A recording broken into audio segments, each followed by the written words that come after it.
When we had active cases, we didn't have the appropriate PPE. We were forced to go on a strike. I'm Priska Beondasauga Kalumbi, nurse midwife, working with Queen Elizabeth Central Hospital. I grew up in a big family, so taking care of my siblings when they are ill came in naturally. When I was selected to do nursing, I think I've found my passion. COVID has exposed all the societal and health challenges that the continent faces. There's never been a more important moment than this. We had to do something to help through this period. My husband and my son, they were not comfortable that I'm going back to work. You could tell that they were scared. I had to ensure that I shouldn't be a potential risk to my family. So Old Mutual was one of the companies that came to our aid by supporting us with personal protective wear. When I heard about the Old Mutual healthcare cover, I was very relieved and excited that we finally have something we can fall back on. So we had special cases that were treated within the department. Women who were pregnant and they tested COVID positive. The baby was fine as well as the mother was fine after being treated. During this fight of COVID-19, my faith is one that has kept my head held high. Whatever we are doing, we are saving others. So it's God who can protect us. We just have to keep our faith.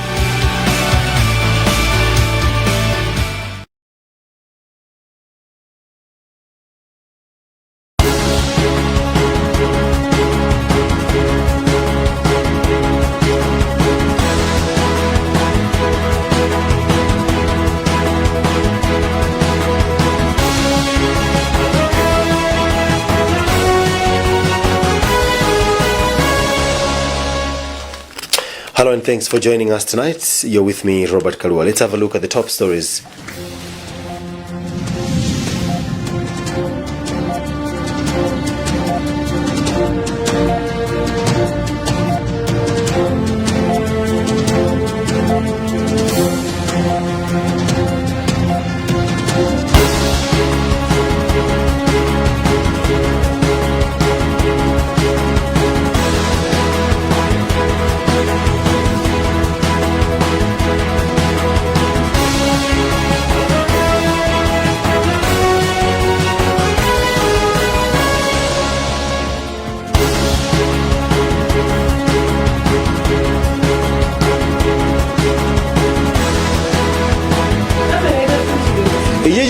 Gatungufunika okay basi cha ndawi jayo chinayo yaka bakufunika urudine ka screen ko no abo ndi maona ruka deska orange kuma oh ku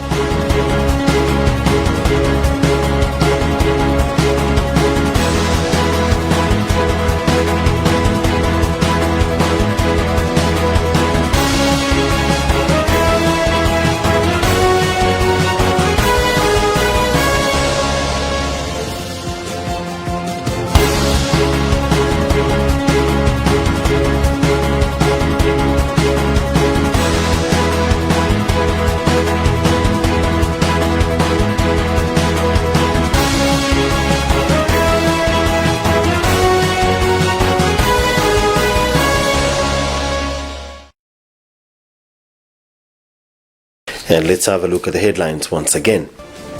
Judge reserves his ruling on the Bushiris as High Court adjourns to Wednesday. Cashgate case involving former MDF commander Henry Odilo. A special audit report on CDF reveals glaring weaknesses in management of funds in councils. Trade Minister implores government institutions to support local SMEs in business, and Malawi awarded safe travel status by World Travel and Tourism Council. Now the news in detail. Judge Kenyatta Nyirenda has reserved his ruling in a matter in which Prophet Shepherd Bushiri and his wife Mary obtained an injunction against being arrested again in the country. Lawyer for the couple, Wapona Kita, says the court heard arguments and counter-arguments from state and the defense. The hearing was done in camera at the High Court in Lilongwe. Kita explains more in this interview. In short, the court has reserved its ruling on the application for the continuation of injunction, meaning that the court is not ready with its decision. The court would like to go through the arguments and come up with a proper reasoned ruling. A date has not yet been set, so we'll keep waiting until the court informs us when it is ready to deliver its ruling. The status quo remains. They are free to go where they want to go, do what they want to do, attend court whenever the date is set, as it has been in the past. Meanwhile, High Court Judge Redson Kapindu has adjourned to tomorrow a case in which former MDF Commander General Henry Odilo, retired, and 3 others are accused of siphoning public funds. State Prosecutor Kamdoni Nyasulu asked for an adjournment for the last Anti-Corruption Bureau witness to sort out documents that have evidence from government agencies and banks that have been in custody of the court. So far, at least 27 witnesses, including senior Malawi Defence Force officers, have testified in this cashgate case. State Prosecutor Kamdoni Nyasulu gives the details. The documents that we are using are documents that we already gave to the court. The court identified them. So they have been in the custody of the court. It has been difficult to synchronize between the state and the court. That's why I asked for an adjournment. They said they were not objecting, but they wanted time to go and frame an objection. So they wanted to be given time to look at the documents, go and check the law, and make an objection. So clearly, it was like they don't know whether they're going to object or not. And Gift Nkhani represents former MDF Commander Odilo. From the what transpired in court, I think tomorrow, this witness will finalize, and then maybe we'll adjourn for cross-examination of this witness so that the state's case can be finalized. A special audit report on the use of constituency development funds in local councils has revealed glaring weaknesses in the management of the funds. The report, which has been submitted to the Public Accounts Committee of Parliament for scrutiny, for instance, found that the Mbelo District Council made payments of about 39 million without accompanying documents, while Nkhotakota District Council blew 27 million without supporting documents. The audit covered the years 2014 to 2016. Vanan Nyirenda reports.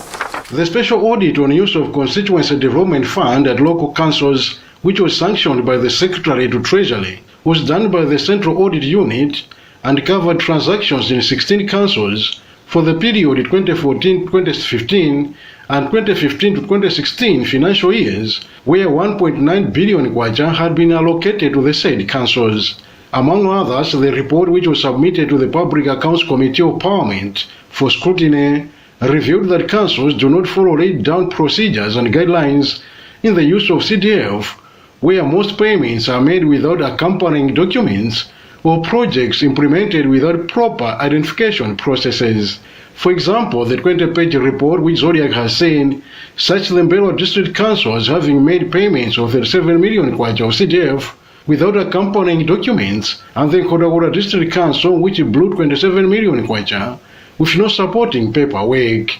It states that Nkhotakota District Council implemented 307 projects without following project identification processes, while project materials valued at 99.9 million kwacha were not recorded in the store's ledgers. In Doha, 4 million kwacha was blown on 5 activities that were ineligible under CDF, as the money was merely used for fuel and allowances for workshops. Above all, some councils procured materials worth 44 million kwacha for 33 projects that did not exist on the ground. The Public Accounts Committee of Parliament noted that such irregularities stemmed from capacity gaps at local councils, and that some councils were inflating prices of goods and services during procurement. After scrutinizing and adopting the report, the Public Affairs Committee of Parliament has recommended a review of the current CDF guidelines, where members of Parliament who misuse or interfere with operations of CDF can be reprimanded or disciplined. For Zodiac, I am Vanan Nyirenda. In Parliament, Ministry of Trade has revealed that despite that small and medium enterprises consist 80% of businesses in the country, only 10% are accorded business opportunities by government institutions. The minister responsible, Sosten Gwengwe, however, said the small and medium enterprises, order which was gazetted in December last year, will help in narrowing the economic gap between the rich and the poor in the country. On the other hand, the minister has announced that the ministry will enforce strategies that will promote the SMEs, among others, their issuance of business certificates and restriction of large-scale enterprises from distribution and retailing in different localities. Western Guta was at the parliament. Minister of Trade Sosten Gwengwe says it is a concern that small and medium enterprises are not given priority when awarding procurement services by government ministries and departments. Gwengwe revealed that out of 80% of small and medium enterprises in the country, only 10% are considered, giving more priority to large-scale businesses. He adds that this further cripple the small-medium enterprises which struggle in business and at times close down. He further said, for example, of 1.1 trillion kwacha that was spent on government procurement services, recently only 12% were imbalancedly given to small-scale businesses. He thus said that implementation of the December 14, 2020 Small and Medium Enterprises Order that was gazetted will help in narrowing gaps between the rich and the poor. Similarly, he said for poultry business, certificates will be presented to regulate businesses where large-scale enterprises will be restricted in some areas, including rural areas, preference of SMEs in government procurement processes, and promote private sector development in line with the Buy Malawi strategy. Reporting for Zodiak from Parliament Building, I am Western Guta. Earlier in Parliament, Deputy Minister of Health Chris Karamula Kanyasio announced that government plans to demarcate the country in health zones. She says this was aimed at enhancing health services delivery. On to research. Researchers at Vumba Research Station in Toro have developed a new and bio-fortified Irish and sweet potatoes varieties to reduce nutrition deficiencies in the country. Root and tuber crops breeder Dr. Kennedy Masamba says some of the newly developed varieties are fortified with zinc and vitamin A. This was disclosed on Monday on the sidelines of a media tour organized by the International Potato Center. Noah Nkubi has more. The 4 recently released potato varieties are Kaso, Ufuru, Mpasa and Ntugulabakomo. Root and tuber crops breeder at Vumba Research Station Dr. Kennedy Masamba says the new variety research is to ensuring that the root and tuber crops are high-yielding, disease-resistant and nutritious. Dr. Masamba says the new potato varieties are currently on multiplication stage, ready for distribution to farmers. Vumba Research Station is also conducting research on sweet potatoes and cassava in partnership with the International Potato Center with support from the Irish Aid. These varieties, apart from the high yielding or pest and disease resistance, they have also been biofortified. These varieties, they are having vitamin A, they are having zinc, they are having iron. So these farmers are also getting the healthy benefits from consuming these varieties. CIP Marketing Development Specialist Mr. Elia Kapasa has told Zodiac that over 160,000 potato farmers now have access to improved potato varieties through a 5-year project called Root and Tuber Crops Research for Agriculture Transformation in Malawi, which is currently in its final year. So most of our technologies are demand driven. And I'm glad to say that since this project started, we've managed to release some of the technologies that are compatible with our farming communities, but also farmers are coming to us demanding different technologies. Meanwhile, a group of journalists from different media houses is on a tour to appreciate the project. For Zodiac, this is Noah Nkubi reporting. The United Civil Servants SACCO has made a record by being the first SACCO in the country to post a 1 billion kwacha profit. Malawi Union of Credit Cooperatives Moscow has applauded the SACCO for such a good performance despite the economic challenges facing the country due to the COVID-19 pandemic. Meanwhile, the United Civil Servants SACCO says it is expecting further growth as its projected goal of increasing membership to 40,000 by the year 2021 is almost to be achieved. Angela Mkandawire with the details.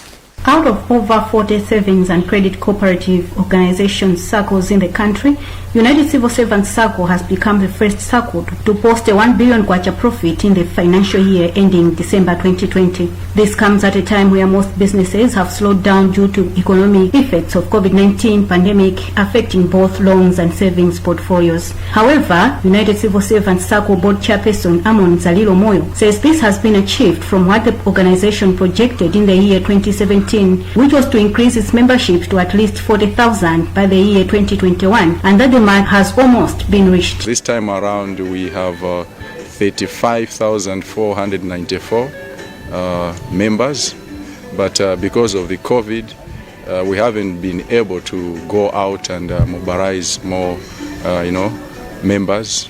Yeah, we actually had set our goals. That was in 2017. We called it Eagles 2140, meaning that by the year 2021, we should have 40,000 members, of which we are very close to that. Speaking at the SACCO's 26th annual general meeting in Mzuzu, Moscow Chief Executive Officer Fumbani Nyasulu, while applauding the remarkable achievement by the United SACCO, said such trend can only be maintained if SACCOs continue to implement risk management programs that would still make them tick even when hit by such scenarios as the current COVID-19 pandemic. To continue implementing risk management programs, especially this time that we're facing this pandemic. We want now to look at scenario planning and also look at what if this pandemic continues, shall we continue to report good performance as the way we're doing.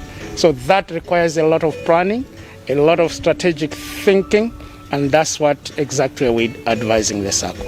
Meanwhile, with the 1 billion kwacha profit that the SACCO has registered, 400 million kwacha will be given to its membership as dividends. The SACCO has 35,498 members. For Zodiac, this is Angela Mkandaweni. You're watching the news here on Zodiac. We'll be back with more after this.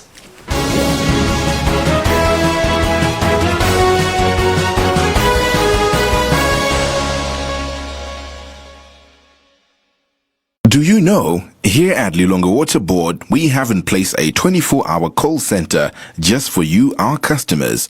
Anytime you experience a water problem, don't hesitate to call us on 253 and it's free. Low water pressure, no water situation, billing queries, bill payment, pipe burst, pipe leaks, faults, tips, and illegal connections. Just dial 253 and we will assist you.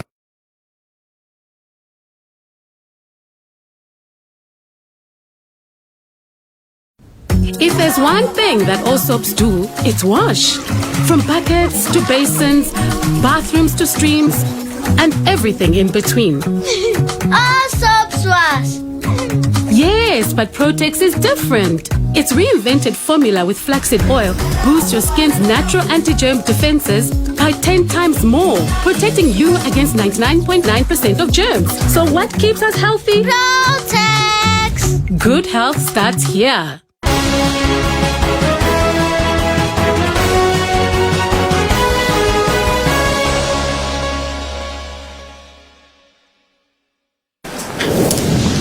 You're watching the news here on Zodiac, and before we continue, let's have a look at the top stories once again.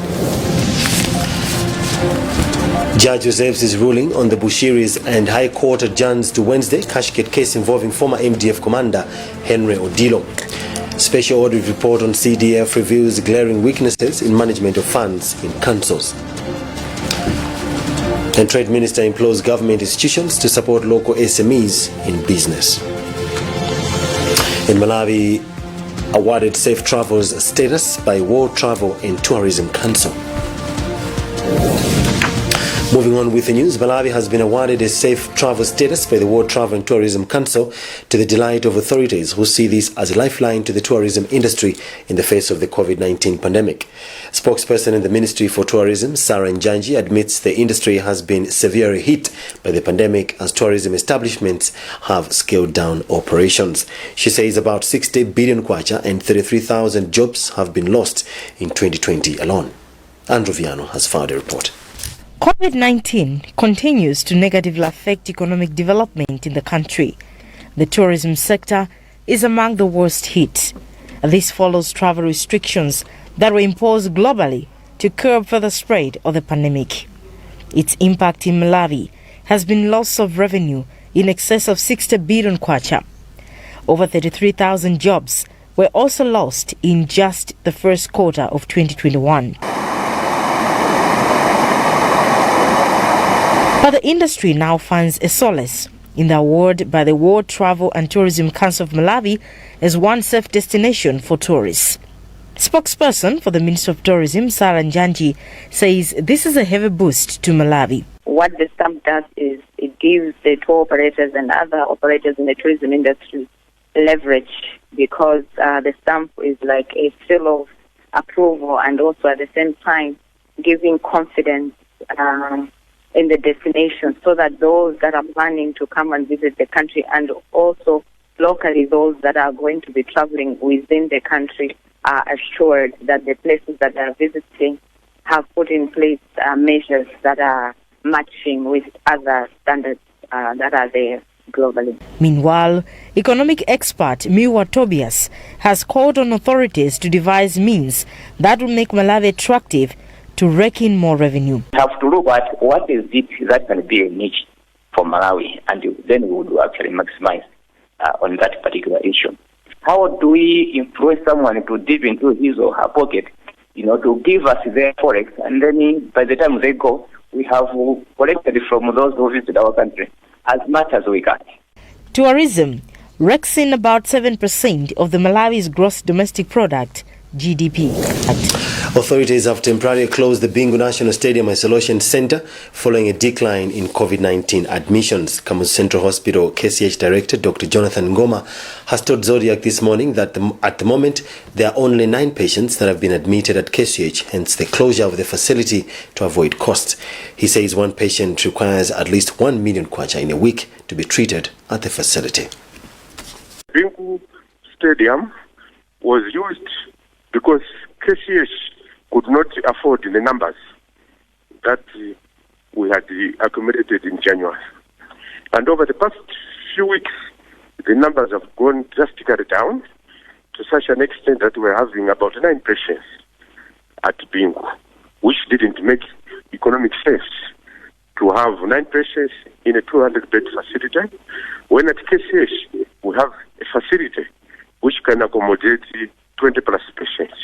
So for economic reasons, we have come back to KCH, but we have left Bingu intact as it was, with the infrastructure, the equipment, and everything that has been there.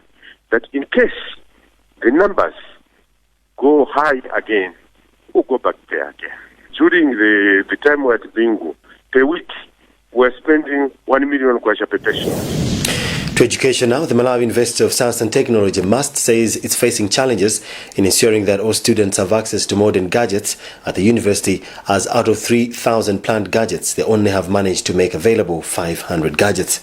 MUST Vice Chancellor Professor Malata said this challenge has appealed to organizations. He is appealing to organizations and companies to support the institutions to enhance learning during COVID-19 pandemic.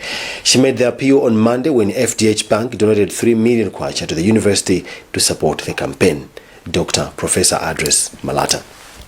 We had noted that most of our students did not have a gadget to use for what we call emergency teaching and learning, but also e-learning overall. So we realized that even if we embarked on teaching students, if they did not have a gadget, they couldn't make much progress. So since last year, MUST has been mobilizing resources. So this is really a continuation. We wrote to the bank early this year to remind them about this, about our need, because we had already collected some gadgets last year. And we were so happy today that the bank responded positively, and they're giving us this 3 million. This 3 million will go a long way to support us. We have a project we call Must Be Supported, and specifically for these gadgets we're calling it Buy a Gadget for a Must Need a Student. So it's not just for any other student, it's for those students who don't have anything. Majority of our students come from rural areas.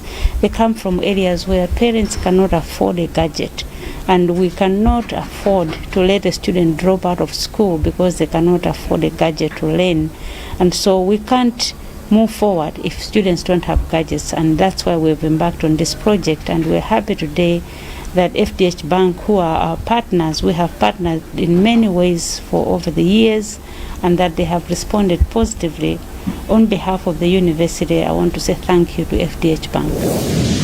Meanwhile, FDH Managing Director Dr. Elias Ngalande said the bank has donated the gadgets to ensure needed students have access to modern gadgets. To access e-learning, if I may put it that way. We were here not a long time ago, about maybe 2 weeks ago. We made a similar donation to the Polytechnic for their Buy a Gadget campaign. Because of COVID, a lot of students are having to study outside campus. And for that, they need gadgets to be able to access the internet and download material that has been prepared by the university. At the same time, we have needed students in all these universities. So we are contributing to gadgets that the university will procure and make available to the needed students to assist them with their online education. Before we wrap up, let's have a look at sports.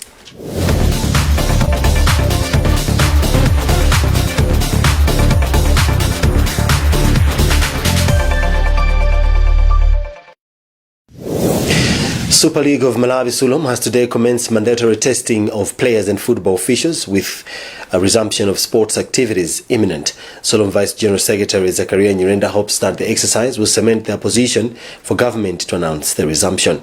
Clubs have given their motherboard the go-ahead to push for the resumption of the games this month. Sambanda with more. Kuyezanso osewera ku nthenda ya COVID-19 pamene pali chiyembekezo choti masewero a ligi yaikulu atha kuyambanso ku mathero a mwezi uno kwayambika lero pa bwalo la Sivo ku Lilongwe. The testing of players ahead of the possible return of football this month end commenced today at Sivo Stadium in Lilongwe, where Kamuzu Barracks, Silver Strikers, Blue Eagles and Sivo Service United players took turns in being tested to know their status. MAFCO and TN Stars players will be tested on Wednesday, so too with the players for Northern and Southern region-based teams, as well as referees and stewards. Super League of Malawi Sulom Vice General Secretary Zakaria Nyirenda says results could be known by the end of this week. The possibility of some players testing positive is likely, but Nyirenda says their numbers will not derail the resumption of the games because a new rule which says the composition of a football team starts with 8 players will be applied. Had put in place the new or had revised the rules and regulations of running the game. That includes a national league like ours. So the parameters laid down are not all that easy for us to call for a game or to postpone a game because of positive cases. It would call for almost more than, it should be less than 8 players that would be deemed fit to play the game for the game to be called off. So we don't expect to have over 20 players testing positive from one team. That can't be, it can't happen. This has been a routine thing. With or without COVID, the pandemic, our players have always been engaged. Our clubs have always been disciplining their players, guiding them as to how they should be living their day-to-day life, because football is a game that calls for one to be very physically fit. And if you're sick, you can't play the game. So our footballers are always fit. Football was suspended on the 22nd of January after government restricted public gatherings to 50 people, and health authorities said the number included players as well.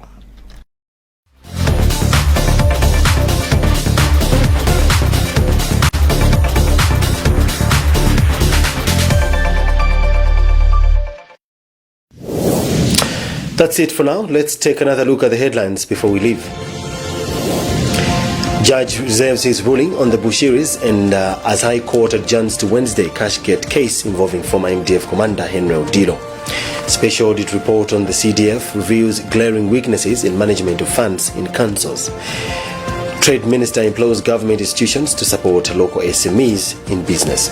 And Malawi awarded safe travel status by World Travel and Tourism Council.